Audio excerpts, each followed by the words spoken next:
எடப்பாடி எந்த இடத்துக்கு போனாலும் ஒரு பெரிய கட்சி என்னோட கூட்டணி வரப்போகுது அப்படின்னு சொல்றாரு. அந்த பெரிய கட்சி நாம் தமிழரா?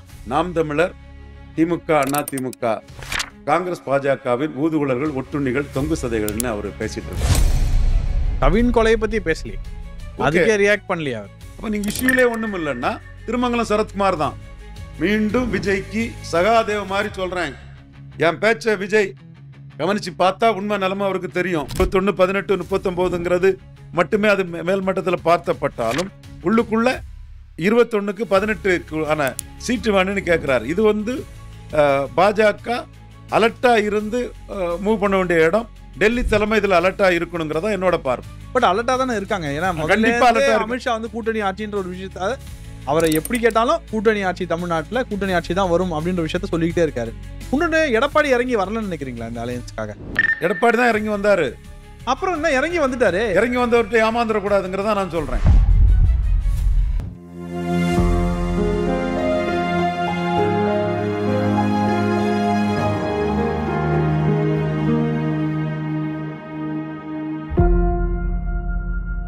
சாமானிய நேயர்களுக்கு வணக்கம். இன்றைய சிறப்பு இருந்தால் நம்ம கூட ரவீந்திரன் துரைசாமி சார் அறிஞ்சிருக்காங்க. நிறைய கேள்விகள் இருக்கு, வாருங்களோட கேட்டு தெரிஞ்சுக்கொள்வோம். அண்ணா வணக்கம்ண்ணா. வணக்கம் நாகராஜ், பார்த்து ரொம்ப நாள் ஆகுது. இப்போ பார்க்குற ரொம்ப மகிழ்ச்சி நாகராஜ், பேசலாம். ரொம்ப சந்தோஷம்ண்ணா, நிறைய இருக்கு பேசுறதுக்கு. ஆனா முதல்ல பாஜகனாலே அதிரடி, அந்த டைமிங் மெயின்டைன் பண்ணுவாங்க.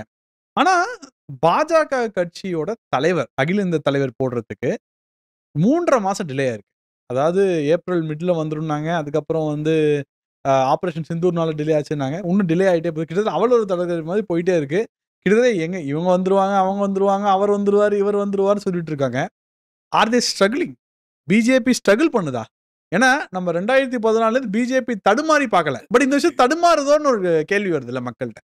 2014ஆம் ஆண்டு ஆட்சி அமைஞ்சதும் உத்தரப்பிரதேசத்தில் நமக்கு அதிகப்படியான எம்பிக்கள் தான் அந்த ஆட்சிக்கு காரணம்.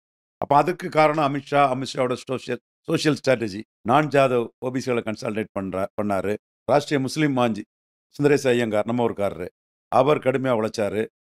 இப்படி எல்லாரும் முழு உழைப்பை போட்டு நிற்கும் போது, அமித்ஷா தலைமையில் நிற்கும் போது பிராமின், ராஜ்புட், அப்பர் காஸ்ட் நம்பிக்கை வந்தது. இது இவங்க சாதிச்சிருவாங்க நம்பிக்கை வந்தது. அதில் மிகப்பெரிய வெற்றி கிடைச்சதுனால தான் நமக்கு தனி மெஜாரிட்டி வந்தது. அப்போ ஆர்எஸ்எஸ் கட்சிக்காரங்க எல்லாருமே சொல்லிட்டாங்க, நீங்களே தலைவராக போட்டுருங்க அப்படின்னு சொல்லும்போது, மோடி தன்னோட அமைச்சரவையில் அமைச்சராக இருந்த அமித்ஷாவை நேஷனல் பிரசிடெண்டா, அன்அஸ்யூமிங் பர்சன், மோடியோட இதில் யூபியில் பெரிய வெற்றியை தன்னோட ராஜேந்திர நடவடிக்கையில். ஏன்னா நம்மெல்லாம் இந்துத்துவாவில் இருப்போம். குஜராத்தில் மாநில அரசியல் பண்ணவங்க, உள்ளாட்சி தேர்தலை நடத்தினவங்க, Hindu conscious is coupled with caste conscious. Every caste wants their share of power. அந்த எண்ண ஓட்டத்தில் புரிஞ்சவங்க அவங்க. இப்போ நீங்கள் குஜராத்தில் வாஜ்பாய் என்ன சொல்லுவாருன்னா, சோமநாதபுரம் ஆலயத்தை இந்துக்கள் அந்நிய படையெடுப்பிலிருந்து சிவனை காப்பாற்றினாங்கன்னு சொல்லுவாப்புல. இந்துக்களின் மானத்தை கோலிஷத்திரிய மன்னர்களும் கோலிஷத்திரிய போர் வீரர்களும் தங்கள் உயிரை தியாகம் செய்து இந்துக்களின் காவலர்களாக நின்று காப்பாற்றினாங்கன்னு சொல்லுவாப்புல. வாஜ்பாய் நேஷனல் பொலிட்டிக்ஸில் ஒரு நேஷனல் இதில் பேசக்கூடியவர். மோடி ஒரு முதலமைச்சராக அந்த மக்கள் எப்படி ஓட்டு போடுறாங்கன்னு தெரிஞ்சுக்கிட்டு பேசக்கூடியவர். அப்படி ஒரு களத்திலிருந்து வந்தவங்களால வாஜ்பாய், பிரமோத் மகாஜன், கல்யாண் சிங் பிரச்சனையில் கோட்டை விட்ட யூபியை திருப்பி எடுத்து கொண்டு வர முடிஞ்சது.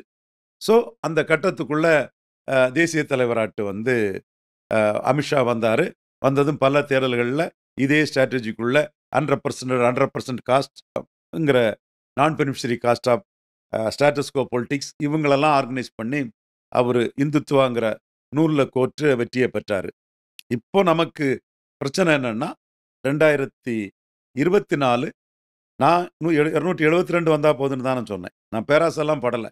நம்ம ஆளுங்க 400 சொல்லும்போது எப்போ தனி மெஜாரிட்டி வந்தால் போதுன்னு தான் சொன்னேன். ஆனால் ஊடகத்தில் பிஜேபின்னு வந்தாலே 400 வரும் என்று சொன்னார் அண்ணன் ரவீந்திரன் துரைசாமின்னு சொல்லுவான்.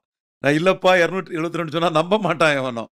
அதனால் நானும் பேசாமலே இருந்துக்கிட்டு அதை கேட்டுக்கிடுவோம். ஏன்னா அந்த அளவுக்கு பாஜக தரப்பில் 400ங்கிற அந்த இது ரொம்ப ஹெவியாக போச்சு. மெஜாரிட்டி கிடைக்கல. அதே யூபியில் அடி வாங்கியிருக்கோம், ராஜஸ்தானில் அடி வாங்கியிருக்கோம், மகாராஷ்டிராவில் அடி வாங்கியிருக்கோம். இந்த சிச்சுவேஷன் அடுத்து யார் தேசிய தலைவருங்கிறதுல ஆர்எஸ்எஸ்க்கும் பிரதமருக்கும் வந்து மாறுபட்ட கருத்து. மாறுபட்ட கருத்து இருக்குன்னு கூட நம்ம சொல்லாண்டா. ஒற்றுமையாக தான் இருப்பாங்க. ரொம்ப ப்ரூடன் ஆனவங்க. United they will win, divided they will ஃபால்னு தெரிஞ்சவங்க அவங்க.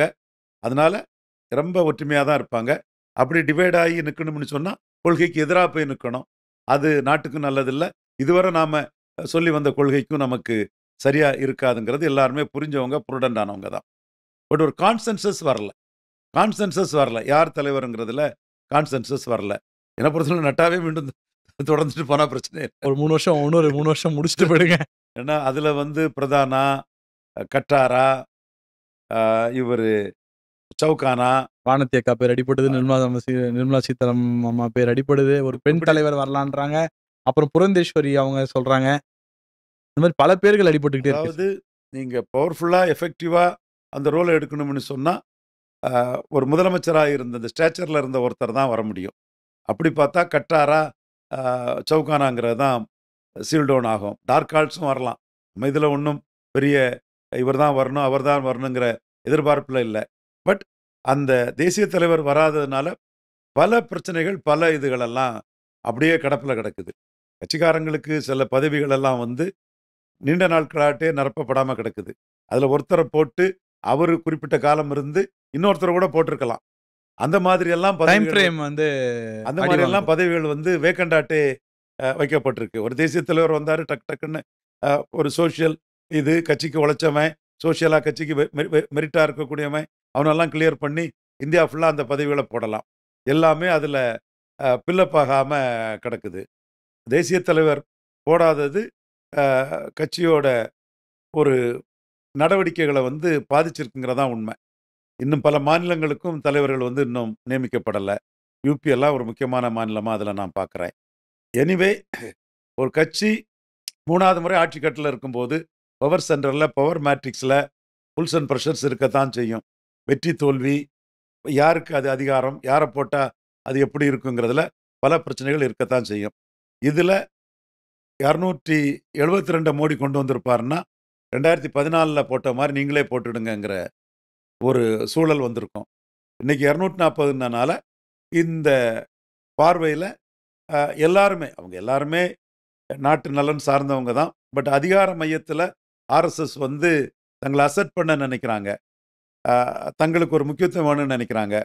தேசிய தலைவரான நட்டா நாங்கள் ஆர்எஸ்எஸ் இல்லாமலே வளர்ந்துருவோங்கிற அந்த கருத்து சொன்னது எவ்வித பலனும் எதிர்பார்க்காம உழைக்கக்கூடிய பல ஆர்எஸ்எஸ் தலைவர்களுக்கு வந்து மன வருத்தமும் மனச்சோர்வும் ஏற்பட்டிருக்குது. அதே வேளையில் ஆர்எஸ்எஸ்ஸின் குழந்தைகளில் ஒரு வீரம், விவேகம், வெற்றியை கொடுக்கக்கூடிய மக்கள் நலனை உணர்ந்த ஈர்ப்பு சக்தி உள்ள ஒரே குழந்தை வந்து இன்னைக்கு தாமோதாஸ் நரேந்திர மோடி தான். அந்த குழந்தை வெற்றியாளராக தான் இருக்குது. பிரச்சனைகளில் நம்ம வந்து மீண்டும் இந்த நாட்டை சோனியா கையிலையும் கொடுத்துடக்கூடாது. அப்போ ஒரு ப்ரூடண்டாக ப்ராக்மேட்டிக் அப்ரோச்சோட எது நல்லதுங்கிற ஒரு கான்சென்சஸுக்கு அங்கே பிரச்சனைகள் இருக்குது. கான்சென்சஸ் வரல. அது வேதனைக்குரிய விஷயந்தான். அதை நோக்கி தான் தேசிய தலைவர் இருக்குது. ஒரு லெவல் அந்த தலைவர்கள் பேசி முடிச்சிட்டாங்கன்னா சரியாக வரும்னு நினைக்கிறேன். பொறுத்திருந்து பார்ப்போம். இன்னும் இதில் 69 காங்கிரஸில் நடந்த பாடம் நமக்கு நடந்துடக்கூடாது. அரசியலில் அந்த கட்சி வந்து 69 பிளவை சந்திச்சது. காமராஜ் 2 வருஷம் எக்ஸ்டென்ஷனுக்கு பிறகு 1968 தலைவர் பதவி அவருக்கு பதிலாக தலைவர் பதவியில் நிஜலிங்கப்பா வரும்போது இந்திரா காந்தி சொன்னாங்க, நிஜலிங்கப்பா இஸ் மை கேண்டிடேட்னாப்பில், காமராஜ் இஸ் அவர் கேண்டிடேட்னு சொன்னார். பிரச்சனை வந்துட்டு அன்னைக்கு. அந்த பிரச்சனை பிரசிடென்ட் எலெக்ஷனில் ஆச்சு. அந்த கட்சி அதனால் அந்த பலகீனப்பட்ட காங்கிரஸ் பலகீனப்பட்டு வந்தவன்லாம் 90% பிஜேபியில் தான் வந்திருப்பான். 90% காங்கிரஸ் ஓவில் தான் பிஜேபியில் தான் வந்திருப்பான். நம்ம போன்றவர்களும் காங்கிரஸ் ஓவில் சிறு வயசில் இருந்து பிஜேபிக்கு இந்திரா காந்தி எதிர்ப்பு, ஆர்எஸ்எஸ் ஆதரவு, ப்ரப்போஸ் பண்ண கேண்டிடேட்டு எதிர்த்து ஒர்க் எமர்ஜென்சி எதிர்ப்பு எல்லாமே கலந்து வரும். ப்ரொபரேட் இன் பப்ளிக் லைஃபை காலி பண்ண இந்திரா காந்தி எதிர்ப்பு, எமர்ஜென்சி எதிர்ப்புன்னு வந்தவங்க தான். இந்த மாதிரி தான் ஒரு பெருமளவு இந்த இதுக்குள்ளே வந்திருப்பாங்க. ஸோ அதுக்கு பிறகு சரண் சிங் அவர் ஆதரவாளர்கள் உள்ளே வந்திருக்காங்க, சோசியலிஸ்ட் உள்ளே வந்திருக்காங்க. பெரிய லெவலில் பாஜக அன்னைக்கு அது அப்படியே அவங்க உள்ள கலந்து அதில் வேறுபாடு இல்லாமல் அப்படியே இருக்கிறாங்க. ஒரு சில இடங்களில் சில வேறுபாடுகள் இருக்கலாம். இந்த இடத்துக்குள்ள அந்த மாதிரி ஒரு பாடம் நமக்கு வந்துச்சுன்னா நாம கொண்ட கொள்கைகளுக்கும் மற்ற இதுக்கும் வந்து ஒரு பெரிய பேரிடராட்டம் ஆயிரும். குறிப்பா ஒரு சின்ன இது வந்தாலும் கூட அன்னைக்கு வந்து இந்திரா காந்தி எமர்ஜ் ஆக முடிஞ்சதுன்னா அவங்க ஒரு காஸ்ட் அலையன்ஸ் எடுத்தாங்க.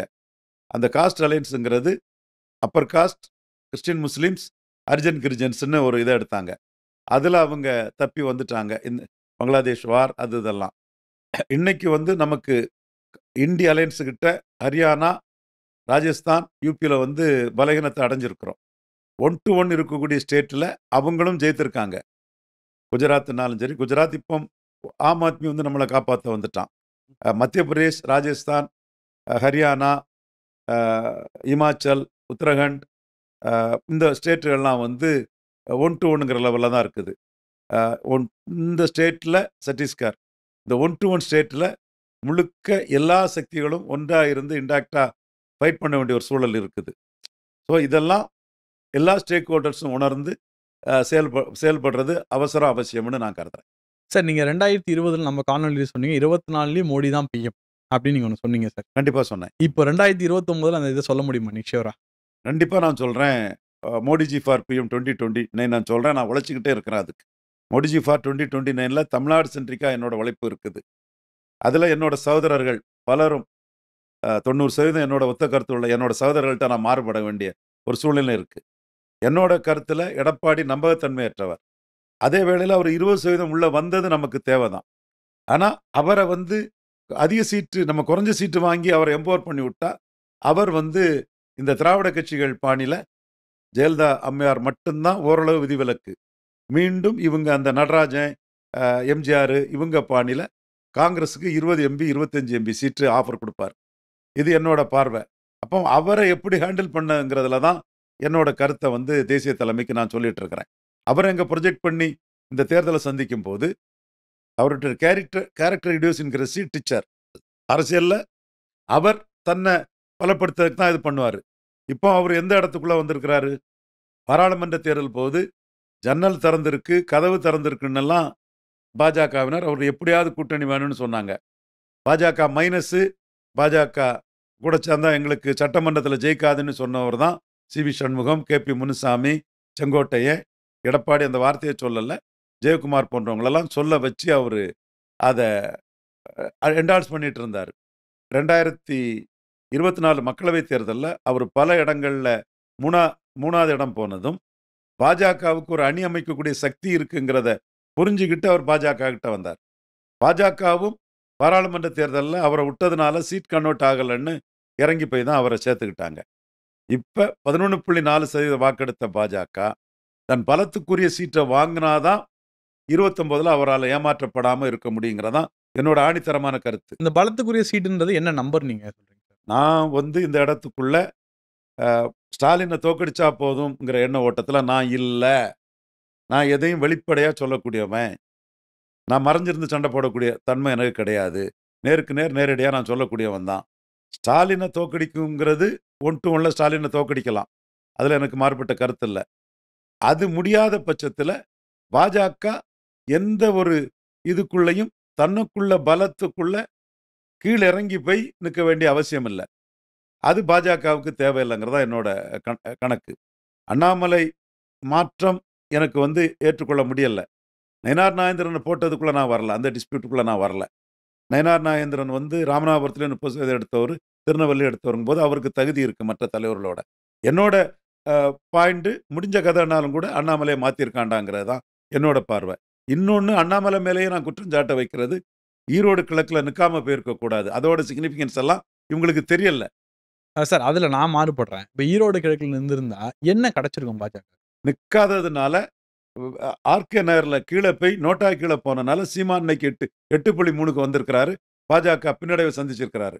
ஆர்கே நகரில் ஒழுங்கா நின்று ஃபைட் பண்ணி நாம் தமிழரை எமர்ஜ் ஆக விடாமல் பண்ணியிருந்தா பாஜக தான் இந்துத்துவா வந்து பெரிய அளவுக்குள்ள வந்திருக்கும். அது காரணம் கட்சிக்குள்ள உள்ள உள்குழப்பம். காங்கிரஸ் பாஜக அந்த களத்தில் நின்றுருந்தா என்ன இம்பாக்ட் இருக்கு? என்ன நடந்துரும்? அரசியல் களத்தில் ஒருத்தன் நிக்கலன்னா மக்கள் அவனை மதிக்க மாட்டாங்க. ஆர்கே நகர் ஜெயலலிதா பல எலெக்ஷன் ஸ்கிப் பண்ணிருக்காங்க. அது ஜெயலலிதாங்க. அது டிஎம்கே பல எலெக்ஷன். அது ஜெயலலிதா. தினகரன் ஆர்கே நகர்ல ரெட்டை இலைய 2வது தள்ளி, உதயசூரனை 3வது தள்ளி, நாம் தமிழரை 4வது தள்ளி, பாஜகவை நான் சொல்ல விரும்பல பண்ணுனவர். அவர் நாங்குநேரி, வெல்லூர், விக்கிரவாண்டி நிற்காதனால இன்னைக்கு 1% போயிட்டார். நாங்குநேரில் நின்று நாடாரை விட கீழே போன சீமான், விக்கிரவாண்டியில் நின்று 1.5% ஓட்டு எடுத்த சீமான், வெல்லூரில் நின்று 2.6% ஓட்டு எடுத்த சீமான், கமலஹாசனும் தினகரனும் களத்துக்குள்ள வராதனால அவங்க 1%ங்கிற ரேஞ்சுக்கு போயிட்டாப்புல. இவர் 8.3% போயிருக்காருன்னா களத்தில் நின்று ஒரு கருத்தியலை சொல்றாரு. அண்ணாமலை 18% வாக்கு எடுத்தாரு, பெரிய சாதனைக்குரிய வாக்கு. அதுல தேமுதிக இல்ல, மதிமுக இல்ல, ஈஸ்வரண்ணன் இல்ல. அதுக்கு பிறகு நீங்க லீவ் விட்டுட்டு போற மாதிரி போனீங்கன்னா மக்கள் உங்களை சீரியஸா பார்க்க மாட்டான். நீ நிக்காம போனீங்கன்னா அவன் என்ன நினைப்பான்னா கீழே போயிருங்கிற நிக்காம போனதா தான் நினைப்பான். ஏன் நிக்காம போனதுன்னு நான் சொல்றேன். உள்கட்சி குழப்பம் ஆர்கே நகர்ல இருந்து அதே உள்கட்சி குழப்பம் இங்க இருக்குது. இதுக்கு நான் தீர்வு சொல்லிவிட முடியாது. இதை நான் தெருவில் போட்டு பேச வேண்டிய அவசியம் இல்லை. நின்று இருக்கணுங்கிறது தான் என்னோட கருத்து. இந்த கருத்தை அப்பவே நான் மோடிஜிட்டி சொன்னேன். அமித்ஷாஜி, நட்டாஜி, சந்தோஷ் எல்லாத்துக்குமே கட்சி இருந்தால் ஃபைட் பண்ணுவனுங்க தான் சொன்னேன். சுரேந்திரன் எந்த எலெக்ஷனாவது விட்டுருக்கிறாரா? கேரளாவில் இடைத்தேர்தல். பண்டிட் சஞ்சய் எந்த எலெக்ஷனாவது விட்டுருக்கிறாரா? அந்த மாதிரிப்பட்ட ஒரு தலைவர் தானே இவர் அண்ணாமலை. விட்டது தவறுங்கிறது என் கருத்து. நீங்க என்ன லாபம்னு அது வேற. விட்டது இன்னும் சொல்ல போனா அன்னைக்கு அமைப்பு தேர்தல் நடந்ததும் உள்ளுக்குள்ள நான் ஒன்னு சொல்றேன். சப்போஸ் விட்டுட்டு 2-3% கன்ஸ்ட்ரெயின் ஆயிருந்தாங்கன்னா இந்த 18% வந்து ஆப்டிக்ஸ் வந்து டேமேஜ் இருக்குல்ல, 3% கட்சினா இருக்கும்ல, நீங்க அந்த விஷயத்தை யோசிக்க மாட்டேன்றீங்களே. அந்த இடத்துக்குள்ள தைரியமா நிற்கணும், லாபமோ நஷ்டமோ. பண்டிட் சஞ்சய் மாதிரி, சுரேந்திர மாதிரி நிற்கணும். என்னோட கருத்து சரி. இப்போ நம்ம இதில் பேசினா நம்ம கட்சிக்கு மாறுபட்ட கருத்துக்களை நாம் அதுக்குள்ள பண்ணாண்டா நின்று இருக்கணும் என் கருத்து. இப்போ எடப்பாடி அவர்கள் தமிழ்நாடு முழுக்க சுற்றுப்பயணம் போறாரு. என்ன சொல்லப்பட்டது? பாஜகவும் அதிமுகவும் இணைய போறது இல்லை கிரவுண்ட் லெவல்னு சொல்றாங்க. பட் அந்த இடத்துல போகும்போது தொண்டர்கள் நல்லா இருக்காங்க. அதிமுக மாவட்ட செயலாளர்களும் பாஜக மாவட்ட செயலாளரும் பேசிக்கிறாங்க, ஒர்க் பண்றவங்க ஒன்னா ஆறாங்க அப்படின்னு சொல்றாங்க. அது நீங்க எப்படி பாக்குறீங்க? கண்டிப்பா ஒன்னா இணைஞ்சு தான் தீரணும். அது ஒரு கூட்டணின்னு வச்ச பிறகு அந்த கெமிஸ்ட்ரியை உருவாக்கி தான் தீரணும். அதுக்காக தான் அண்ணாமலை வந்து 15 நாளைக்கு முன்னே சொல்லிட்டாரு, நாங்க உழைக்க தயார், நீங்களும் எனக்காக உழைக்கணும் சொன்னாரு. பட் அதே டைம்ல அவர் அண்ணாமலை வந்து அரசை கம்பேர் பண்ணி பேசும்போது 11 ஆண்டுகள் மோடிக்கு அரசையும் திமுக அரசையும் தான் ஒப்பிட்டு பேசுங்கன்னு சொன்னார். அவர் அதில் வச்சு தான் இருக்கிறார். எது என்னன்னா சீட் ஷேரிங் வந்து முடிகிறது ரொம்ப முக்கியம். ஏன்னா இந்த அலையன்ஸ் வந்து 2 தடவை சீட் ஷேரிங்கில் முறிஞ்சிருக்குது. நகர்ப்புற உள்ளாட்சியில் 2% தான் சீட்டு தருவோம்னு சொன்னார் ஐயா எடப்பாடி பழனிசாமி. 5% கேட்டார் அண்ணாமலை. அதற்கு பிறகு ஓபிஎஸ் 5% கொடுக்கலாம், நகர்ப்புறத்தில் பாஜகவுக்கு செல்வாக்கு இருக்குன்னு ஐயா ஓபிஎஸ் சொன்னார். எடப்பாடி 2க்கு மேலே தர முடியாதுன்னு பேச்சுவார்த்தையை கட் பண்ணிட்டு சேலத்துக்கு போயிட்டார். அதற்கு பிறகு கடைசியாக நின்று அப்போல்லாம் நாம் வந்து நம்ம கணக்கு வந்து அண்ணாமலே என்கிட்ட அது விளக்கம் சொன்னார். அமித்ஷாஜி சொல்லிட்டாரு, 2 எல்லா இடத்துலையும் சீட்டு போட்டே ஆகணும், கன்ஃபார்மா சீட்டு போட்டு சொன்னார். ஏன்னா அன்னைக்கு வந்து நம்ம கணக்கு கமலஹாசன், தினகரன் எல்லாத்தையும் சேர்த்து பிடிச்சி வந்துட்டா எடப்பாடி எல்லாமே சேர்ந்து வந்தால் நம்ம பார்லிமெண்ட்டுக்கு சீட்டு வருங்கிற அந்த கனவுல தான் இருந்தோம். மோடிக்கு அமித்ஷாவுக்கு நெருக்கமான உளவுத்துறை அதிகாரி அவர் தான் என்கிட்ட சொன்னார், எடப்பாடியை நம்ப முடியாது, வேற ஸ்ட்ராட்டஜி பாருங்க, எடப்பாடி ஏமாத்துவான், நீங்கள் அதில் ரொம்ப கேர்ஃபுல்லாக இருங்கிறத என்கிட்ட சொன்னார். எடப்பாடி அந்த நகர்ப்புற உள்ளாட்சியில் பிஜேபியை மாடலைஸ் பண்ண தான் நினச்சார். ஃபைனலாக அண்ணாமலை நின்று 5% வாக்கை நிரூபித்தார். அது பாஜக தனிச்சு நின்னதில் ஒரு எழுச்சி தான். அதிமுக ரொம்ப பின்னடைவை சந்திச்சு. அடுத்த கட்டம் 2024க்கு முன்னே இண்டி கூட்டணி வரும்போது நமக்கு தேவைப்படுது. நம்ம மோடி பக்கத்தில் வலது பக்கத்தில் இருக்கிறார். அப்போ நானே சொல்லியிருப்பேன், உலகளவில் ஐயா எடப்பாடி பழனிசாமி மோடிக்கு பெரிய உதவி பண்ணுறாரு. இந்திய அளவில் இண்டி கூட்டணிக்கு எதிராக என்டிஏவிலையும் பெரிய கட்சிகள் இருக்குங்கிறதுக்கு ஐயா இது பண்ணுறாருங்க கருத்தை நானே பதிவு பண்ணியிருப்பேன். நீங்கள் எல்லாருமே தெரிஞ்ச விஷயந்தான். அவர் வந்து 6 சீட்டு 12 சீட்டில் கெடுபடியாக நின்னார். 6 சீட்டுக்கு மேலே தரமாட்டேன்னு சொன்னார். அதற்கு பிறகு இப்போ அவர் என்ன பின்னடைவு சந்திச்சிருக்காருன்னா, அவர் வந்து 3வது இடத்துக்கு நிறைய இடத்துல தள்ளப்பட்டார். 3வது இடத்துக்கு தள்ளப்பட்டிருக்கும் போது அவர் பார்லிமெண்ட் அசம்பிளின்னு இருட்டை கொண்டு ஓட்டை அடைக்கிறாரு. அது அடைக்கட்டு. விளவங்கோடு சட்டமன்றத்தில் ஜெயலலிதா அம்மையார் உயிரோடு இருக்கும்போது நோட்டாவுக்கு கீழே போன நாம் தமிழர் கீழே இவர் போயிருக்கார். ஜெயலலிதா அம்மையார் உயிரோடு இருக்கும்போது நோட்டாவுக்கு கீழே போன ஒரு கட்சி கிட்ட கீழே போயிருக்கார். அப்போ இவர் வந்து பலகீனப்பட்டிருக்கிறாரு. நாம் தமிழர்கிட்ட 7% பலவீனப்பட்டிருக்காரு. ஜெயலலிதா அம்மையார் இருக்கும்போது 1% இந்த கட்சி இன்னைக்கு 8 பேருக்குதுன்னா, இவர் 7% பலவீனப்பட்டிருக்கிறாரு. ஸ்டாலின்ட்ட பலவீனப்பட்டிருக்கிறார். கலைஞர் இருக்கும்போது ஜெயலலிதா அம்மையார்ட்ட இருந்த அதிமுக ஓட்ட கலைஞரால் அசைக்க முடியல. கலைஞர் மறைவுக்கு பிறகு ஸ்டாலின் வந்து திராவிட இயக்கம் அது இதுன்னு இவர்கிட்ட இருக்க ஓட்டுல ஒரு குறிப்பிடத்தக்க சதவீதத்தை தன்வசப்படுத்தியிருக்கிறாரு. இதெல்லாம் உண்மை நிலைமை. எல்லாத்துக்கும் மேல இந்துத்துவா இதுல இவர்கிட்ட இருக்கக்கூடிய ஓட்டு கணிசமா இங்க வந்திருக்குது பாஜகவுக்கு. விளவங்கோட்டில் பாஜக 2வது வந்திருக்கு. இப்போ இவர் சட்டமன்ற தேர்தல்னு ஒரு மாய்மாலத்தை காட்டி பாஜகவில் உள்ள 2ஆம் கட்ட தலைவர்கள் நாம எம்எல்ஏ ஆனா போதுங்கிறத காட்டி குறைஞ்ச சீட்டுக்கு பாஜகவை வைக்கிறதுக்கு விரும்புகிறாரு. நான் மோடிக்கா நிற்கக்கூடியவன் சொல்லும்போது யாரை பற்றியும் எதை பற்றியும் கவலைப்படாதவன், பட் எல்லாரையும் மதிக்கக்கூடியவன். ஹெச்ராஜாவை மதிப்பேன், நயனாரை மதிப்பேன், தமிழிசை அம்மையாரை மதிப்பேன், பொன்னாரை மதிப்பேன். ஏன்னா பொன்னாருக்கு எனக்கும் மாறுபட்ட கருத்து இருந்தாலும் கூட தன் வாழ்க்கையை கட்சிக்கு அர்ப்பணித்தவர். திருமணம் செய்யாமல் தன் வாழ்க்கையை கட்சிக்கு அர்ப்பணித்தவர். வர வேண்டிய உயரத்துக்கு வரலைங்கிற இதுவும் உண்டு. அந்த அளவுக்கு அர்ப்பணிப்பு உணர்வு உள்ளவர் தான். இல்லை கணேசன் ஜிட்ட கூட நடராஜனை சசிகலா தரப்புக்கிட்ட நடராஜன் கிட்ட நடராஜனை மோடி கிட்ட இன்ட்ரடியூஸ் பண்ண முயற்சி பண்ணாருங்கிறதுல நான் எவ்வளவு வேதப்பட்டிருப்பேன்னா, நான் அவரை நினைச்சதும் வச்சிருந்த உயரமும் பெருசு. மிகப்பெரிய தியாக வரலாற்றுக்கு சொந்தக்காரர் இதை செய்யலாமாங்கிற இதைத்தான் நான் கோபப்பட்டேன். பட் இன்னைக்கும் வந்து கட்சிக்காக தியாகம் பண்ணவங்க தான் தலைவர்கள். பட் அவங்களோட ஒரு நோக்கம் தப்புன்னு சொல்ல முடியாது. 60 தாண்டினவங்க என்ன சீட்டுனாலும் பரவாயில்ல கூட்டணின்னு இருக்கிறாப்புல. நான் என்ன சீட்டுனாலும் பரவாயில்லன்னு கூட்டணி போனா அவர் நாளைக்கு காங்கிரஸுக்கு ஆஃபர் கொடுக்கறதுக்கு ஒரு வாய்ப்பு உண்டுங்கிறத தலைமைக்கு எச்சரிக்கிறேன். அதை இப்போ அமித்ஷா ஓரளவு ஆரம்பத்தில் உள்ள கொண்டு வரதுக்கு அமித்ஷாவும் ஒருபடி இறங்கி தான் போனார். இவர் இருக்கும்போது எதிர்கருத்தை சொல்ல முடியாமல் தான் அமித்ஷாவும் திணறினார். இப்போ ஓரளவு டெல்லி தெளிவாயிட்டாங்க. தென் மோடியும் ரொம்ப தெளிவாக இருக்கிறார். மோடி எப்படி வெற்றி பெற்ற முறை கூட சந்திரபாபு நாயுடுவை அவரால் இன்னும் முழுமையாக ஏற்றுக்க முடியாத சூழ்நிலை இருக்கும்போது இவர் வந்து 2024 பண்ணதில் திருச்சியில் ஒரு நக்கலாக தான் மோடி சிரிச்சுட்டு போனார். நக்கல் பார்வை தான் மோடிக்கிட்ட இருந்தது. எடப்பாடி தான் ரொம்ப கீழே இறங்கி மோடிக்கிட்ட பண்ணும்போது மெட்டீரியலாக நிற்கணும். அவர் இப்படி இறங்கி சிரிச்சிட்டு வர்றது தன்னோட லாபத்துக்கு வராரு. நம்ம 29ல் 24ல் பண்ணதை இவர் பண்ண விடாமல் அலர்ட்டாக இருக்கணுங்கிற கருத்தை நான் தொடர்ந்து பண்ணிட்டு இருக்கிறேன். அதுக்கு பல வியூகங்களை சொல்கிறேன். பட் மாற்று வியூகம் சொல்லக்கூடியவங்களாம் என் சகோதரர்கள். அவங்கள்ட்டே நியாயம் இருக்குது. இப்போ கருணாராஜன் இருக்கிறாருன்னா அந்த கட்சிக்கு கருணாராஜனுக்கு உழைப்பு, அவர் அரசுலேருந்து வரல, பட் கட்சியை உள்வாங்கி உழைக்கக்கூடிய அவருக்கு உழைப்பு பெருசு. கருணாராஜன் வந்து உழைப்பு பெருசு. அப்போ அவர் இந்த கட்சிக்குள்ளே ஒரு சட்டமன்ற உறுப்பினர் ஆகணுங்கிற உறுதியாக நினைப்பார். மயிலாப்பூர்லாம் கழிஞ்ச முறை அவர் எதிர்பார்த்திருந்தார். நம்ம இதே பண்ணார். ஒட்டோர் மேபி த தொகுதி மயிலாப்பூரோ இது ஸ்ரீவைகுண்டமோ ஏதோ ஒரு அவருக்குன்னுள்ள ஒரு தொகுதி ஜெயிக்கணும்னா அவர் வந்து ஒரு அதிமுக கூட்டணி வேணுங்கிறத அவர் நினைக்கிறது இயல்பானது, சரியானது. நான் மறுக்கவே வரல. சார் என்ன இருந்தாலும் இங்கே நமக்கு பவருக்கு வரணுமோ பவர் ஷேரிங்க்கு வரணும்னாலும் சீட்டு முக்கியம். சீட்டு வாங்குறதுக்கு இந்த கூட்டணி முக்கியமாக இருக்கு. அப்போ இதுல என்ன தப்பு இருக்கு? நம்ம தனியா ஒரு எலெக்ஷன் நின்று பார்த்துட்டோம். இன்னும் போது நம்ம நல்லா பர்ஃபார்ம் பண்றோம். பட் சீட் கன்வெர்ட்டிபிலிட்டில ப்ராப்ளம் வந்து. பட் இந்த அலையன்ஸ் இருந்தா சீட் கன்வெர்ட்டிபிலிட்டி வரும்ன்ற போது அதே தானே எடப்பாடிக்கும். அவரும் ஜெயிக்க இல்லையே, ஜெயலலிதா மாதிரி இல்லையே அவரும். எடப்பாடி தானே, அவர் ஜெயலலிதாவால தானே நினைக்கிறாரு. அந்த இடம் தான் அவர் ஜெயலலிதாவாட்டு நாம நம்ம தொகுதியில் ஜெயிக்கிறதுக்காக அவரை ஏன் ஜெயலலிதாவாட்டு ப்ரொஜெக்ட் பண்ணணும்? சீட் ஷேரிங் முடிஞ்சு நமக்கு திருப்தின்னா அப்போ ப்ரொஜெக்ட் பண்ணலாங்கிறதா என்னோட பார்வை. அது இருக்கிறது வரை அந்த ப்ரொஜெக்ஷன் தேவையாங்கிறதான் என்னோட பார்வை. மற்றபடி உங்கள் கருத்தை நான் ஏற்றுக்கிறேன். நாம மட்டும் சீட் கன்வெர்ட்டிபிலிட்டியில் இல்லாமல் இல்லை, அவர் சீட் கன்வெர்ட்டிபிலிட்டி இல்லாமல் நாம இடைத்தேர்தலில் 2வது வந்த இடத்துக்குள்ள அவர் 3வது வரணும். 3வது வந்தால் ஒன்றும் தப்பு இல்லை. 4வது போயிருக்கிறாரு. அப்போ மிகப்பெரிய பின்னடைவை சந்திச்சிருக்கிறாரு. ஜெயலலிதா உயிரோடு இருக்கும்போது 40% இருந்த அதிமுக இன்னைக்கு 20% தான் இருக்குது. அதைத்தான் அமித்ஷா தெளிவாக சொல்லிட்டு போயிட்டாரு.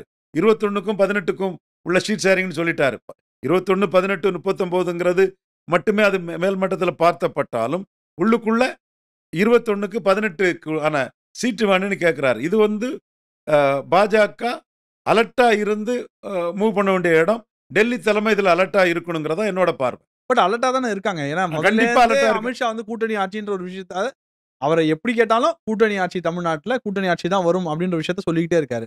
இன்னொன்று எடப்பாடி இறங்கி வரலன்னு நினைக்கிறீங்களா இந்த அலையன்ஸ்க்காக? எடப்பாடி தான் இறங்கி வந்தாரு. அப்புறம் என்ன இறங்கி வந்துட்டாரு. இறங்கி வந்தவர்கிட்ட ஏமாந்துடக்கூடாதுங்கிறதா நான் சொல்றேன். அவர் பெரிய கடுவம் போன ஜெயலலிதாவோட பாடம் படிச்சவர், ஜெயலலிதாவோட கில்லாடி. அவர் இதுவரை எந்த பார்கெனிங்லையும் யார்கிட்டையும் தோக்கல. தமிழிசையை பேக் பண்ணி தூத்துக்குடிக்கு அனுப்பிட்டாப்புல. நின்னா போதும், கொட்டடிச்சா சாமி ஆடினா போதும்னு சகோதரி தமிழிசை அங்கே போயிட்டாங்க. தென்சென்னை தந்து தான் தீரணும்னு அவங்க கேட்கல. அவங்க சசிகலா வீழ்த்ததுக்கு தமிழிசை செய்த இது மிகப்பெரிய இது. தமிழிசைக்கு பதிலாக இன்னொருத்தர் தலைவரா பாஜக தலைவராக இருந்தா இன்னைக்கு அடிச்சு ஆணித்தரமா சொல்றாங்க, இன்னைக்கும் சசிகலா அம்மையார் தான் தமிழ்நாட்டின் முதல்வர். இன்னைக்கும் சசிகலா அம்மையார் தாங்க தமிழ்நாட்டின் முதல்வர். அந்த அளவுக்கு உறுதியாக நின்னாங்க. நாங்களும் எங்க டீமும் கூட இருந்தோம். அமித்ஷாவை பார்த்ததுனாலும் சரி, அருண்ஜேட்லியை பார்த்ததுனாலும் சரி, சுரேஷ் பிரபுட்ட அவங்க என்ன என்ன இதுக்கு ஆர்கியூ பண்ணாங்க. எக்கனாமிக் அஃபண்டர்ஸ் ஜி, ஓபிஎஸ் நம்ம ஆளு, இவங்க எக்கனாமிக் அஃபண்டர்ஸ் விட்டுறவே கூடாதுன்னு பெரிய அளவில் பேசினாங்க. அப்புறம் நானும் சுரேஷ் பிரபுட்ட சில விஷயங்களை சொன்னேன். Natarajan anti Hindu, anti Brahmin, anti கலார், ஆன்டி நேஷனல், ஆன்டி பிஜேபின்னு ஒரு 5 ஆன்டியை போட்டு விட்டேன். உடனே பிஎம்ஓக்கு சொல்லிட்டீங்களா இதுன்னு சுரேஷ் பிரபு கேட்டார். ஆல்ரெடி யூ ஹாவ் இன்ஃபார்ம்டுன்னு சொன்னேன். அதுக்கப்புறம் அவர்கிட்ட சொன்னேன், if his wife is allowed to become the chief of Tamil Nadu, Congress will have both DMK and ADMK option we will be virtually left in lurch. நம்ம ஒன்றும் இல்லாமல் தெருவில் இருக்கணும். காங்கிரஸுக்கு 2 ஆப்ஷன் கொடுக்கும். இவங்கெல்லாம் காங்கிரஸ் ஆளுக்க 69லேருந்து இந்திரா காந்தி ஆளு எம் நடராஜன் விடக்கூடாது அப்படிங்கிற விஷயமும் பிஎம்ஓட்ட நீங்கள் எல்லாமே இந்த எல்லாமே ரிப்போர்ட் பண்ண. எஸ் வி ஹேவ் ரிப்போர்ட்டட் எவ்ரி திங்னு. அப்புறம் உடனே அவர் ஜவடேக்கரை பார்க்க சொன்னார். ஜெட்லியை காலையிலே பார்த்துட்டேன். எல்லாமே இந்த தமிழிசை அம்மையார் இருந்து அவங்களோட அந்த உறுதியாக சசிகலா குடும்பத்தை அலோவ் பண்ணக்கூடாதுங்கிற எண்ண ஓட்டம் இல்லைன்னா இன்னைக்கு சசிகலா தான் தமிழ்நாட்டின் முதல்வராக இருந்துட்டு இருப்பாங்க. பட் அவங்களுக்கும் ஒரு இதுக்குள்ள அதிமுக கூட்டணி எம்எல்ஏ ஆகணுங்கிறது இருக்கும். நான் தவறுன்னே சொல்லலை, கருணாரஞ்சன் இதை தவறுன்னு சொல்லலை. கொஞ்சம் அலர்ட்டாக இருக்கணும். சீட் ஷேரிங்கில் எடப்பாடி கிட்ட கவனமாக இருக்கணும். எந்த புள்ளியில் சசிகலாவை அடித்தாங்களோ அந்த புள்ளியில் எடப்பாடி கிட்ட ஏமாந்துடக்கூடாது. எடப்பாடியும் நடராஜனுக்கு சீடர் தான். சசிகலா அம்மையார் கருத்துக்கு முழுக்க ஏற்றுக்கிட்டு வந்தவங்க தான். அவங்களுக்கும் இது தெரியும். தமிழ்நாட்டில் காங்கிரஸ் கூட்டணினா வெற்றிங்கிற ஒரு எண்ண ஓட்டத்தில் அவங்க இருக்கணும். அப்போ அதை உடைக்கிறதுக்கு என்ன செய்யணுங்கிறதும் பிளான் பி ஆட்டு பாஜகவுக்குள்ளே இருக்கணும். மோடி கிட்ட அந்த எண்ண ஓட்டம் இருக்குதுன்னு எனக்கு தெரியுது. இதே வேளையில் கட்சிக்கு தியாகம் பண்ணவங்க, கஷ்டப்பட்டவங்க இந்த 60+ ஆகும்போது எம்எல்ஏ ஆகணுங்கிற அவங்க உணர்வையும் கண்டிப்பாக நான் குறை சொல்லலை, மதிக்கிறேன். அது நியாயமானது, சரியானது. அதில் நம்ம அந்த ஆசையில ஏமாந்துடக்கூடாதுங்கிறது தான் என்னோட ஒரே பார்வை. Okay sir. நயினார் அவர்கள் வந்து நானா எனக்கு தொண்டை கட்டிக்கிட்டா. நயினார் அவர்கள் வந்து பூத் கமிட்டி மாநாடுன்னு சொல்லிட்டு கிட்டத்தட்ட 6 மாநாடு போடுறாரு. அதோட இம்பாக்ட் எப்படி இருக்கும்னு நினைக்கிறேன். பூத் கமிட்டி மாநாடு ரொம்ப முக்கியம். நயினார் ஒரு நல்ல ஆர்கனைசர். அதனால தான் அவர் திருநெல்வேலியில் வெற்றியை பெற முடிஞ்சது. ஸோ அவர் வந்து யதார்த்த கள அரசியலை தெரிஞ்சவர். கள அரசியலில் யதார்த்தத்தை தெரியாத ஒருத்தரை ஜெயலலிதா அம்மையார் வந்து என்டர்டெயின் பண்ணவே மாட்டாங்க. ஜெயலலிதா அம்மையார் தமிழ்நாட்டின் மிகப்பெரிய ஆர்கனைசர்ஸில் ஒருத்தர். அப்படி அவங்க இருக்கிறாங்கன்னா ரூமில் இருந்துக்கிட்டே அவங்களோட வெறும் கும்பிடுறது போடுறதுலையோ காலில் விடுறதுலையோ ஜெயலலிதா அம்மையார் மயங்கிடுவாங்கன்னு எத்தனை பேர் நினைச்சாலும் உண்மை நிலைமை ஒரு நல்ல ஆர்கனைசரை தான் ஜெயலலிதா அம்மையார் வந்து என்டர்டெயின் பண்ணுவாங்க. அப்படிப்பட்ட ஜெயலலிதா அம்மையாரால் என்டர்டெயின் பண்ணப்பட்ட நயனார் நாகேந்திரன் ஒரு பெரிய ஆர்கனைசர். நம்மளும் இந்தியா ஃபுல்லாக வந்து ஆர்எஸ்எஸ் அமைப்பின் மூலமாட்டும் பாஜக காரியகர்த்தாக்கள் மூலமாட்டும் பூத் கமிட்டியை கடுமையாக ஆர்கனைஸ் பண்ணுறது தான் நமக்கு கட்சி வளர்ச்சி கரெக்டுங்கிறதுல ரூட்ல இருந்து கிரவுண்ட்ல இருந்து போகிறோம்.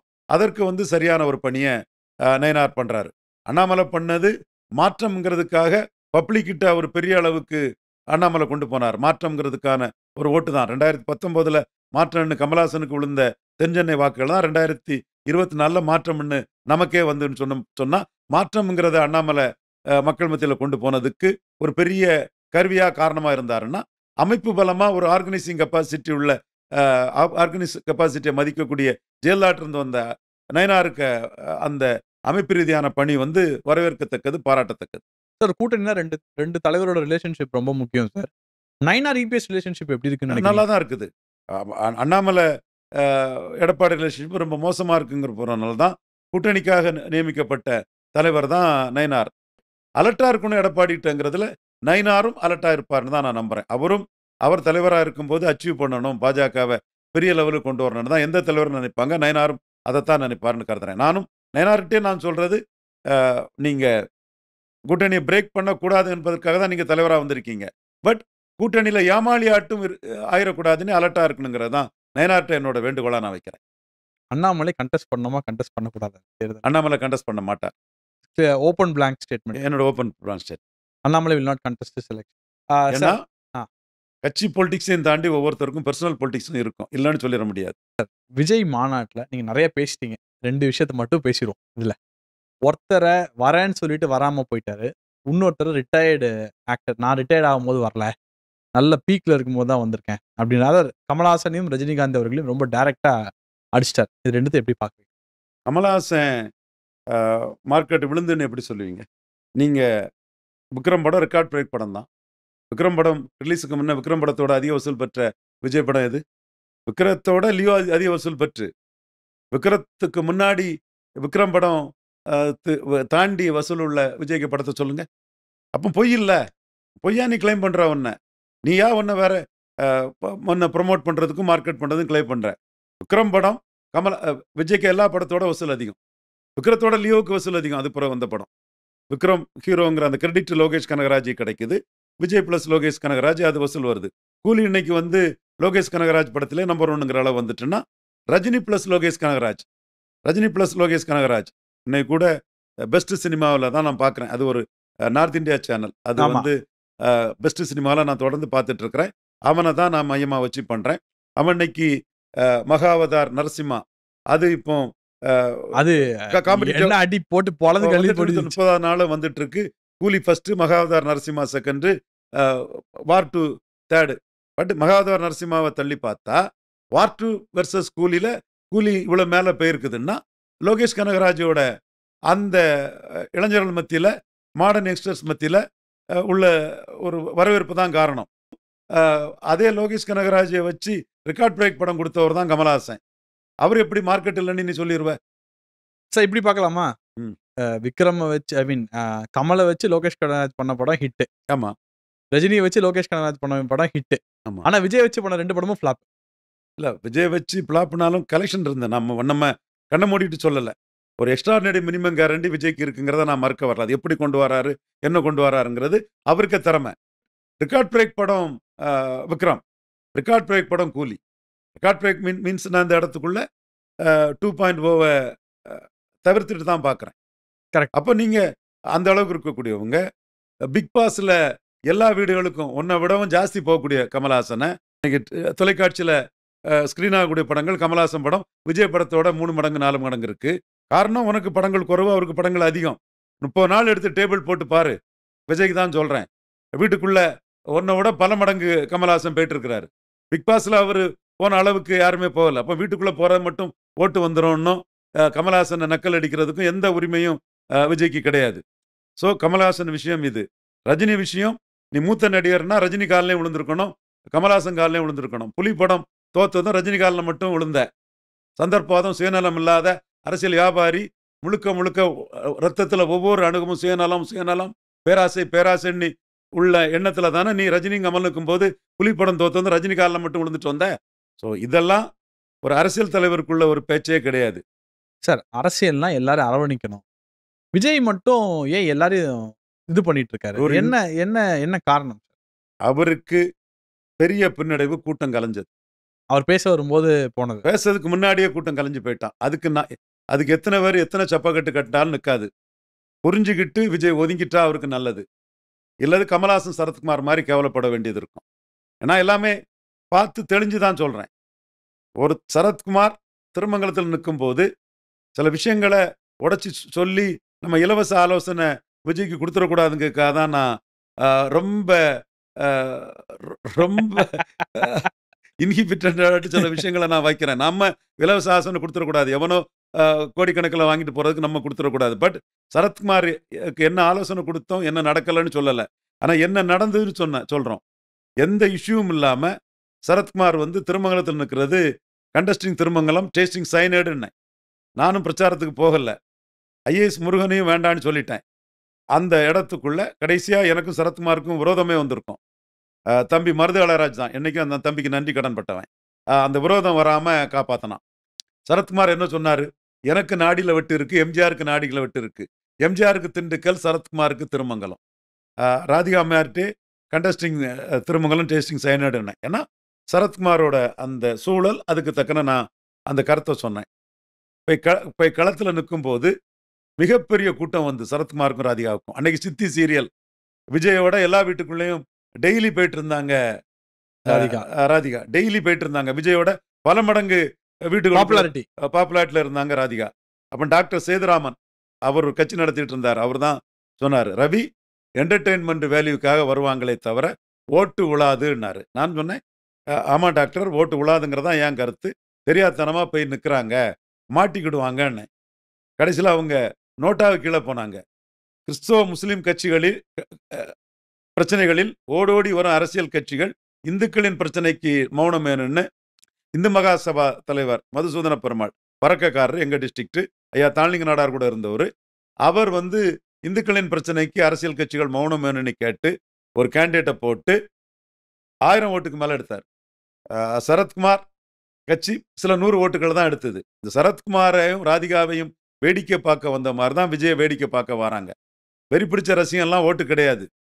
ஓட்டு வந்து பல அம்சங்களில் உளம். கூட்டம் கலைஞ்சிட்டுனாலே விஜய் முடிஞ்சிட்டாருன்னு அர்த்தம். கூட்டம் கலைஞ்சிட்டுனாலே விஜய் முடிஞ்சிட்டாருன்னு அர்த்தம். இது சிவாஜி கணேசன் இதில் நான் நேரடியாக பார்த்தது. என்றத ஹீரோன்னு இந்தியா டுடேயில் எங்கள் அண்ணன் சிவாஜியை வந்து ரேப்பரில் போட்டு ஆங்கில பத்திரிகையில் எழுதினான். 10 லட்சம் பேருக்கு மேலே வந்ததாட்டு மாநாட்டுக்கு வந்தாங்க. 5 லட்சம் ஓட்டு கூட கிடைக்கல. பல தொகுதியில் 5% வாக்கு, 6% வாக்கு. தொண்டைமான் புதுக்கோட்டையில் ஓட்டு எடுத்தார். மன்னர் அவருக்கு பர்சனல் வெயிட்டு. திருவையாறில் சிவாஜி 2வது வந்தார், அவருக்கு வெயிட்டு, அவருக்கு பகுதி. ராதாகிருஷ்ணன், அட்வொகேட் ராதாகிருஷ்ணன் கன்னியாகுமரியில் வந்தார். அது இந்த நாடார், சிவாஜி ரசிகர்கள் அதிகம், அவரும் இந்த நாடார்னு சொல்லும்போது அவரும் நல்ல ஓட்டு எடுத்தார். 3 பேரை தவிர யாருமே ஓட்டு எடுக்கல. ஒரு சினிமா நடிகருக்கு ஓட்டு உள்ளதுலேயுமே பல அர்த்தங்கள் இருக்குது. கமலஹாசன் தென் சென்னையில் 12% வாக்கு எடுத்தார். கமலஹாசன் கன்னியாகுமரியில் 1% கீழே எடுத்தார். ராமநாதபுரத்தில் அரக்கோணத்தில் 2%, கடலூரில் 2.something%. கடலூர்லையும் அரக்கோணத்திலையும் கமலஹாசனுக்கு ரசிகர்கள் இல்லையா? தென் சென்னையில் தான் ரசிகர்கள் இருக்குதா? ஓட்டு எப்படி வருதுன்னே தெரியாம எம்ஜிஆருக்கும் நாடியில் வெட்டு, எனக்கும் நாடியில் வெட்டுன்னு சொன்ன சரத்குமார் மாதிரி ஒரு கைப்பிள்ளையா தான் விஜய் இருக்கிறாரு. அவரை வச்சு பணம் சம்பாதிக்கிறவன் கல்ட்டுன்னு சொல்லி பணத்தை அடிக்க பார்ப்பான். தெளிவா கூட்டம் கலைஞ்சது பெரிய ஆபத்துங்கிறத புரிஞ்சுக்கிட்டு விஜய் செயல்பட்டார்னா மிச்சம் இருக்கக்கூடிய மான மரியாதை காப்பாற்றப்படும். இன்னொரு கூட்டத்துக்குள்ள போய் கூட்டம் கலைஞ்சதுன்னா கமலாசன் ரேஞ்சி கூட விஜய் வரமாட்டார். உறுதியா சொல்றேன். இப்போ கமலாசன் ரேஞ்சியை தாண்டி வர்றதுக்கு வாய்ப்பு இருக்கு. விஜயகாந்த் ரேஞ்சிக்கு கீழையும் கமலாசன் ரேஞ்சிக்கு மேலையும் இந்த 2வது மாநாடு கூட்டம் கலைஞ்ச பிறகு உள்ள சூழ்நிலையில் இருக்கிறாரு. 3வதும் ஒரு கூட்டம் போட்டு வந்த கூட்டம் கலைஞ்சிட்டுன்னா கமலாசனும் கீழே போயிடுவார். ஏன்னா கூட்டம் கலையுதுன்னா ஒன்று அரசியல் தலைவராக பார்க்க வரல, நடிகனா பார்க்க வரான், ஒரு என்டர்டெயின்மெண்டா பார்க்க வரான். திருமங்கலம் சரத்குமார் ராதிகா மாதிரி தான். இன்னொருத்தனுக்கு எதிராக ஒன்றை பயன்படுத்துகிறவனும் ஒன்றை வச்சு பணம் சம்பாதிக்கவனும் விஜய் கிட்ட மட்டையை கட்டுவானுங்க, கல்ட்டுன்னு பேசுவானுங்க. திருமங்கலம் சரத்குமார் கிட்ட கண்டஸ்டிங் திருமங்கலம் டேஸ்டிங் சைனேடு நான் சொன்னேன், எர்ணாவூர் நாராயண்ட சொன்னேன், ராதிகா அம்மையார்ட்ட சொன்னேன். இப்பவும் அவங்க சொல்லுவாங்க ராதிகா அம்மையார். கரு நாகராஜன்கிட்ட சொன்னேன், ஜேபி கிட்ட சொன்னேன், மருது கிட்ட சொன்னேன். தடுக்கிறதுக்கு போய் சண்டை போடணுன்னேன். அப்போ தான் மருது வேண்டாம்னே அவங்க எம்ஜிஆர்னு நினைக்காங்க, திண்டுக்கல் எம்ஜிஆர், திருமங்கலம் சரத்குமார் நினைக்காங்க. நீங்கள் சண்டை போட்டால் நான் எம்ஜிஆர் மாதிரி வர்றது உங்களுக்கு பிடிக்கல, நம்ம சமுதாயத்தை சேர்ந்தவனாக இருந்தும் நான் எம்ஜிஆர் மாதிரி ஜெயிக்கிறது அட்வொகேட் ரவீந்திரன் துரைசாமிக்கு பிடிக்கலன்னு நினைப்பாங்க. நிரந்தர விரோதமாயிரும், வேண்டாம் அப்படின்னு மருதராஜ் கடைசியாக என்னை தடுத்தார். தெளிவாக சொல்ல விரும்புகிறது, விஜய் அலர்ட்டா இல்லைன்னா மிக மோசமாக கேவலப்பட வேண்டிய சூழ்நிலை அவருக்கு இருக்கு. மற்றவன் சொல்ல மாட்டான். நான் சகாதேவன் மாதிரி தெளிவாக சொல்லக்கூடியவன். விஜயகாந்துக்கு 8% ஓட்டு வரும், விருத்தாச்சலத்தில் பெரிய வெற்றி பெறுவார்னு ஜென்ராம் என் நண்பர் அரசியல் விமர்சகர் அவர் இருந்த இடத்துக்குள்ள அடிச்சு ஆணித்தரமாக சொன்னேன். 8% வாக்கு. அது மட்டும் இல்லை, ஜென்ராம் கிட்ட 8% வாக்கு எங்கெங்கெல்லாம் வரும்னு சொன்னேன். இதே விஜயகாந்துக்கு திருமங்கலத்திலையும் திருப்பரங்குன்றத்திலையும் 15% வாக்குக்கு மேலே வந்தது. கிள்ளியூரில் பாஜக நின்ன கிள்ளியூரில் 1.5% வாக்கு தான். எர்ணாவூர் நாராயணன் 2 மறவர்களுக்கு மத்தியில் ஒரு நாடாரா நின்ன அம்பாசமுத்திரத்தில் 3வது ஒருத்தர் நின்ன அம்பாசமுத்திரத்தில் விஜயகாந்துக்கு 2% வாக்கு தான். Puthiya Tamilagam T Rajendar, Rajasekar, GG Ravi, doctor Hande போன்ற பல பவர்ஃபுல் சுயேட்சைகளும் புதிய தமிழகமும் பாஜகவும் 3வது வந்த 34 தொகுதிகளில் விஜயகாந்துக்கு ஓட்டு என்னங்கிறத விஜய் பார்க்கட்டு, பார்த்தா அவருக்கு உண்மை நிலைமை தெரியும். ஏற்றி விடுறவன் ஏற்றி விடுறான், ஏன்னா உன் பைசாவில் தானே அவன் வாழ்கிறான். அடுத்த நிமிஷம் நீ கொடுக்குற பைசாவுக்கு மீண்டும் அது டெலிவரி ஆகணும்னா தானே அவன் அதை பேசுவான். ஸோ விஜய் அலர்ட்டாக இருக்கிறது விஜய்க்கு நல்லது. திரும்ப திரும்ப சொல்கிறேன், கூடும் கூட்டம் ஓட்டு அல்லங்கிறது அந்த கூட்டம் கலைஞ்சதிலே விஜய்க்கு தெளிவுபடுத்திட்டு, அடுத்தால விஜய்க்கு பேச்சுக்கு வருவோம். நெகட்டிவ் இதுக்கு மக்கள் ஓட்டு போட மாட்டாங்க, பாசிட்டிவ்க்கு தான் மக்கள் ஓட்டு போடுவாங்க. உங்கள்கிட்ட பாசிட்டிவாக எதுவுமே இல்லை. அதில் விஜயகாந்த் வரும்போது ரேஷன் பொருட்கள் வீடு தேடி கொண்டு கொடுப்பான்னாரு, கறவை மாடு இலவசம்னாரு. ஒரு இலவசங்கிற ஒரு பாயிண்ட்டுக்குள்ளேயாவது நின்று திமுகவும் அண்ணா திமுகவும் அப்போ சொல்லாத இலவசங்களை சொல்லி அவர் வாக்களை பெற்றாரு. ஒரு அரசியல் வேற பண்ணாரு. பாமக டாக்டர் ராமதாஸ் ஐயா ஐயான்னு கலைஞரும் புரட்சி தலைவியும் காலில் விழும்போது அதுக்கு எதிராக ஒரு அரசியலை விஜயகாந்த் பண்ணாரு. ஸோ அரசியலுங்கிறது இஷ்யூ வேணும். பாபா படப்பட்டியை தூக்கிட்டு போயிட்டாங்கன்னு எங்கள் அண்ணன் ரஜினிகாந்த் காங்கிரஸையும் திமுகவையும் அதிமுகவையும் சிபிஎம் எதிர்த்து அதிமுக பாஜக ஆதரிக்கும் போது என்ன நடந்தது?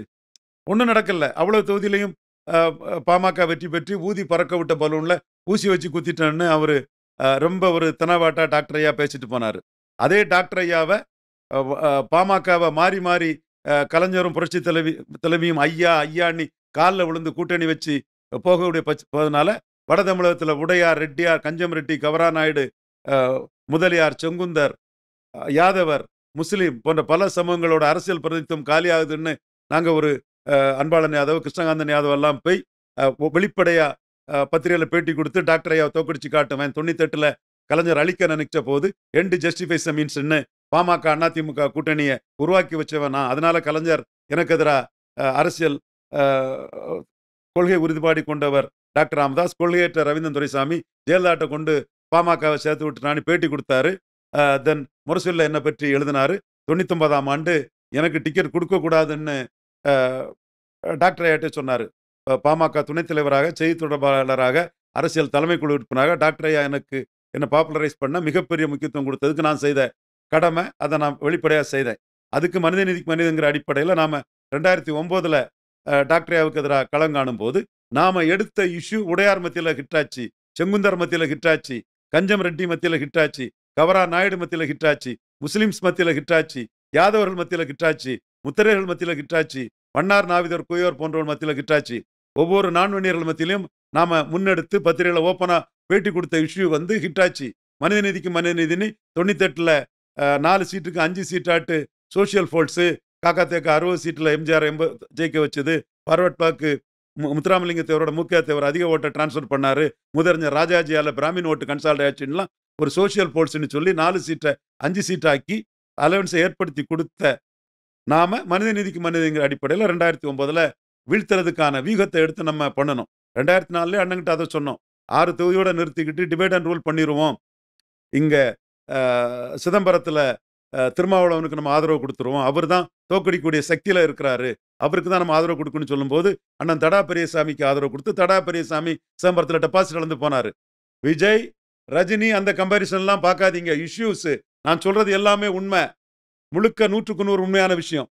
கடைசியில் இன்னும் திருமாவளவனுக்காக நம்ம பிஜேபி கேண்டிடேட்டை விட்ரா பண்ணிட்டு லலிதா குமாரமங்கலம், திண்டிவனம் இந்த இடத்துக்குள்ளெல்லாம் அதிமுகவுக்கும் பிஜேபிக்கும் புதுச்சேரி சப்போர்ட் பண்ணிடலாம், திருமாவளவனை சப்போர்ட் பண்ண சொல்லிடலான்னு சொல்லும்போது ரஜினிகாந்த் வந்து நாம நினைச்சா எப்படி பாமக ஜெயிக்கும்னு நினைச்சாரு.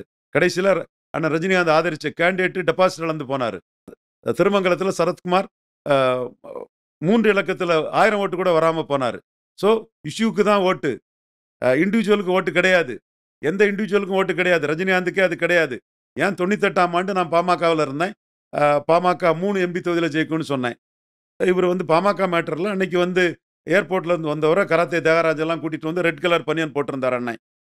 கோயம்புத்தூர் குண்டு வெடிப்பு நம்ம பாஜகவுக்கு வெற்றி பெற வைக்கணும்னு நினைஞ்சோம். இஷ்யூ வந்து வாஜ்பாய் பிரதமர், எங்கள் பிரதமர் வாஜ்பாய், உங்கள் பிரதமர் யார், பதவி ஒனதா எனதா, இதுதான் திமுக தமாகான்னு நான் பிரச்சாரம் பண்ணிட்டு இருக்கிறேன். பாமக துணைத் தலைவராக நாம எடுத்த இஷ்யூவை ஜெயலலிதா அம்மையார் எடுத்து பேசுறாங்க. தன்னை தவிர இன்னொருத்தர ஜெயலலிதா அம்மையார் எந்த காலமும் ப்ரொஜெக்ட் பண்ணது கிடையாது. மதிப்புக்கு மரியாதைக்குரிய நம்ம தலைவர் வாஜ்பாயை தான் ப்ரொஜெக்ட் பண்ணி பண்ணாங்க.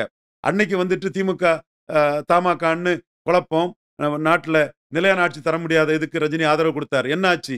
40% ஓட்டு அவங்க தாண்டல. ஜெயலலிதா அம்மையார் வந்து எங்கள் பிரதமர் வாஜ்பாய், உங்கள் பிரதமர் யாருன்னு கேட்டாங்க. ம். தன் வாழ்நாளிலே தன்னை தவிர இன்னொருத்தரை முன்னிறுத்தி ஜெயலலிதா அம்மையார் பேசினதில்ல. ம். காரணம், அன்னைக்கு அவங்க தோல்வி அடைஞ்சிட்டு இருந்தாங்க. வாஜ்பாயை முன்னிறுத்தி தான் பண்ண முடியுங்கிற சூழல்ல இருந்து, இன்னும் சொல்லப்போனா பாமக துணைத் தலைவரா நான் தான் மொத நீ இந்த கூட்டணிய சந்தர்ப்பவாத கூட்டணிய அமைச்சிட்டேன்னு கலைஞர் சொல்றீங்களா? என்ன பதில் சொல்றீங்கன்னு என்கிட்ட வாரப்பத்திரிகைலாம் கேள்வி கேட்டாங்க. அப்ப நான் சொன்னேன், அவங்க கேட்ட கேள்விக்கு அந்த இஷ்யூவுக்கு நான் பதில் சொல்லிட்டு இருக்கல. ஏன்னா ஜெயலலிதா மலத்தில் நெளியும் புழு போன்றவர் அதெல்லாம் சொல்லிக்கிட்டு கூட்டணி அதெல்லாம் வேண்டான்னு சொல்லிட்டு டக்குன்னு நம்ம இஷ்யூவை சொன்னேன். இதெல்லாம் ஒரு மேட்டர் இல்லைங்க. எங்கள் பிரதமர் வாஜ்பாய், உங்கள் பிரதமர் யாருன்னு கேட்கும்போது, கதிரவனை கண்ட பனித்துளி போல நீங்க சொல்லக்கூடியதெல்லாம் அப்படி மறைஞ்சு போகுங்கிற பேட்டியை கொடுத்தேன். தினமலர்ல தினத்தந்தியில பாமக துணைத் தலைவராட்டும் செய்தி தொடர்பாளராட்டும் என்னோட அறிக்கையை வந்து எங்கள் பிரதமர் வாஜ்பாய், உங்கள் பிரதமர் யார், பதவி உனதா எனதா, இதுதான் திமுக தமாகன்னு நிலையற்ற ஆட்சிக்கு அடையாளம் திமுக தமாக, நிலையான ஆட்சி வாஜ்பாயால் தான் கொடுக்க முடியும்னு ஒரு அறிக்கையை போட்டேன். ஏன்னா நீ கொள்கையற்ற கூட்டணி பண்ணிட்டான்னு சொல்லும்போது அந்த இஷ்யூக்குள்ள நம்ம ஃபைட் பண்ணிட்டு இருக்க முடியாது. டாக்டர் பேசிட்டு அதை பண்ணிட்டாரு. இப்போ எண்டு ஜஸ்டிஃபைஸ் மீன்ஸ் பண்ணது நம்ம தான். அப்போ இந்த இஷ்யூ பண்ணும்போது ஜெயலலிதா அம்மையார் வந்து தூத்துக்குடியில் மீட்டிங்கில் பேசும்போது இதை எடுத்து பேசினாங்க. எங்கள் பிரதமர் வாஜ்பாய், உங்கள் பிரதமர் யார். உண்மையிலே நான் பெருமைப்படுறேன். ஜெயலலிதா அம்மையார் தன் வாழ்நாளிலே தன்னை தவிர இன்னொருத்தரை முன்னிறுத்தி எங்கேயும் பண்ணதே கிடையாது, பண்ணவும் மாட்டாங்க. அவங்க அந்த இஷ்யூவை எடுத்து திமுக தமாக நிலையான ஆட்சியை கொடுக்கலங்கிற விஷயம் வரும்போது, ரஜினிகாந்த் உள்ள வந்து ஒரு ரெட் கலர் பனியனை போட்டுட்டு சகோதரர் கராத்தே தியாகராஜன் தான் அதை எதிர் வந்தார். ஏர்போர்ட்லேருந்து வந்து பேசும்போது காலையிலே ஓடுது. நான் சிரிச்சுக்கிட்டேன். என்ன ஆயிரப்போகுதுன்னு சிரிச்சுக்கிட்டேன். பட் அன்னைக்கு அவர் இதெல்லாம் பேசும்போது என்னோட எதிர்பார்ப்பா இருந்தது தாண்டி அந்த குண்டு வெடிப்பு தூக்கிட்டு போய் 30 சீட்டு கொண்டு வந்துட்டு. அப்போ இஷ்யூ தான் இண்டிவிஜுவல் ரஜினிகாந்தால எதுவும் பண்ண முடியல. இஷ்யூ இல்லாத ரஜினிகாந்தால எதுவும் பண்ண முடியல. இதே இது 96ல பண்ணணும்னா மொத 96ல ஜெயலலிதா கவர்மெண்ட்டுக்கு எதிராக அதை ஆரம்பிச்சு வச்சது எங்களோட பங்கு. கரிகோல் ராஜ் நானும் தான். கரிகோல் ராஜ் நாடார் சங்க பொதுச் செயலாளர். அவர் பட்டியரம்பட்டி சுந்தரபாண்டிய நாடார் இதுல வந்து ஒரு ஜாதி ஆட்சியா போயிட்டு இருக்குது, இதை தோற்கடிக்கணும்னு அவர் முதல்ல சொன்னாரு. நான் வந்து பாமக துணைத் தலைவராக இருந்தேன். ஒரு ஜாதி ஆட்சி, கள்ளச்சாராய வியாபாரி ஆட்சி, கந்துவட்டிக்காரன் ஆட்சின்னு சொன்னேன். ஜெயலலிதா ஜாதியே சொல்லல. அது யாரும் சொன்னங்கிறது மக்களுக்கு அது தெளிவா தெரிஞ்ச விஷயம். அந்த இது தான் நான் ஆரம்பிச்சு வைக்கிறேன். ஆரம்பிச்சு வச்ச பிறகு திமுக தமாக கூட்டணி வந்து சோ தான் பெரிய அளவுக்கு ரோல் பிளே பண்ணி அண்ணன் ரஜினிகாந்த் குரல் கொடுக்குற இவர் வருது. சரத்குமார் 45 நாள் அவர் பிரச்சாரம் பண்ண வர்றாரு. மக்களுக்கு வந்து ஜெயலலிதா மேல ஒரு அதிருப்தி இருக்கு. சேஷனை தாக்கப்பட்டது, ரமேஷ் தாக்கப்பட்டது, சொக்கலிங்கம் தாக்கப்பட்டது, இப்படி சந்திரலேகா மேல ஆசிட் வீச்சு ஒரு அராஜக வன்முறை கூட்டம். இதை துணிஞ்சலா கேட்கறதுக்கு யாரும் இல்லை. கோர்ட்ல கூட ஜெயலலிதா தரப்புக்கு எதிராக யாருமே பேச முடியாம இருந்தது.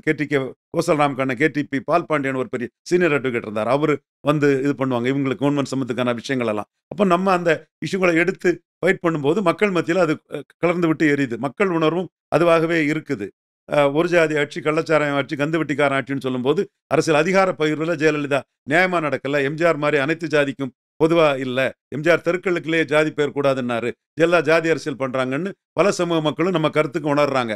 அந்த கட்டத்தில் அண்ணன் ரஜினிகாந்தும் ஜெயலலிதா மீண்டும் ஆட்சிக்கு வந்தா ஆண்டவனாலும் தமிழ்நாட்டை காப்பாற்ற முடியும் போது தேவேந்திரகுல வேளாளர் மக்கள் கொடியங்குளம் கலவரத்தை வச்சு முழுமையா ஜெயலலிதாவுக்கு எதிராக போறாங்க. சுப்பிரமணிய சாமி தாக்கப்பட்டது, சேஷன் தாக்கப்பட்டது, எவ்ரிதிங் எல்லாம் ஒன்னாகி ஹிண்டு ராம் சோ எல்லாமே சார்ந்து வரும்போது ரஜினியோட இதுக்கு வந்து பெரிய வேல்யூ வருது.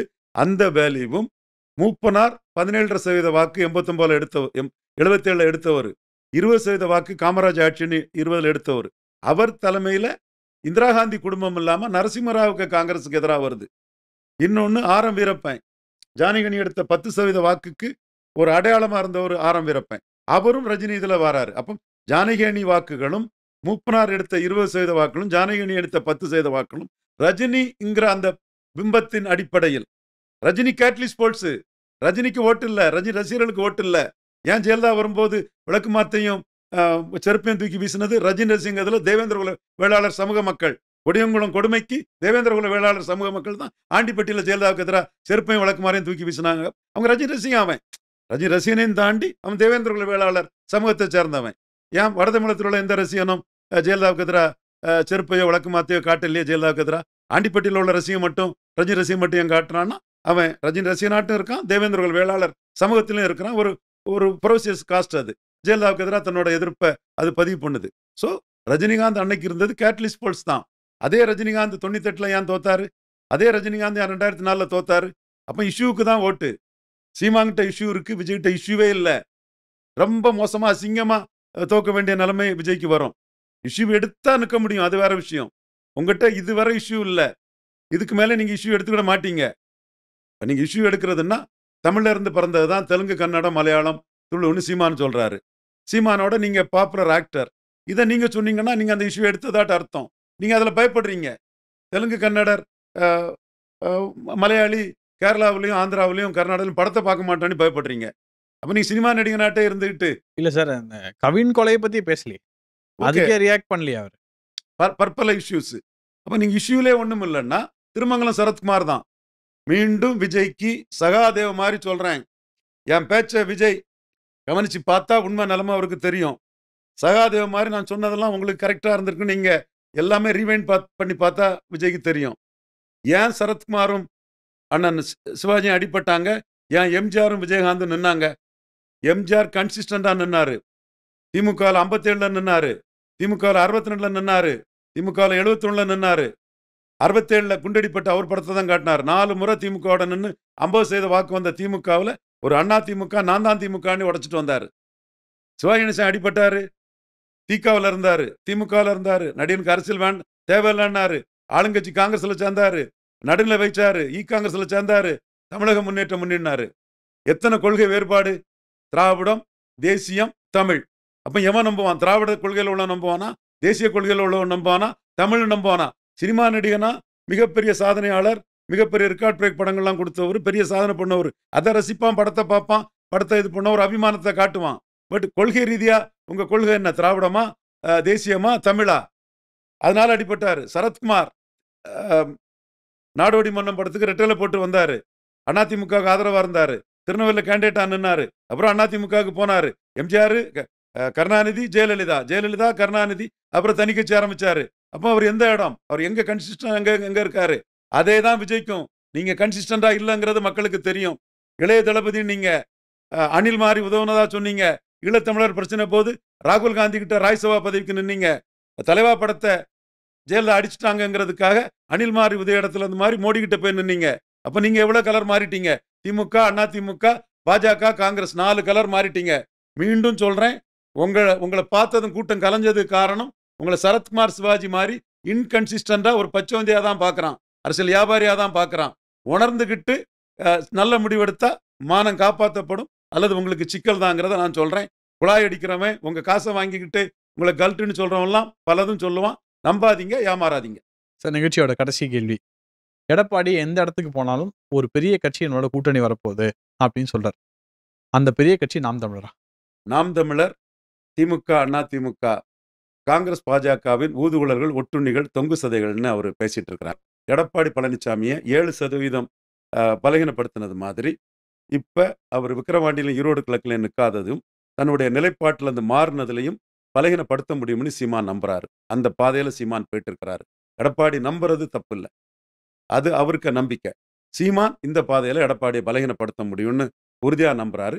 எடப்பாடிக்கு ஓட் டிரான்ஸ்ஃபரிங் கெப்பாசிட்டி இல்லைங்கிறதையும் சீமான் நம்புறாரு. சார், நீண்ட நாளுக்கு பிறகு நிறைய விஷயங்கள் பேசியிருக்கோம். உங்க நேரத்துக்கு ரொம்ப நன்றி சார்.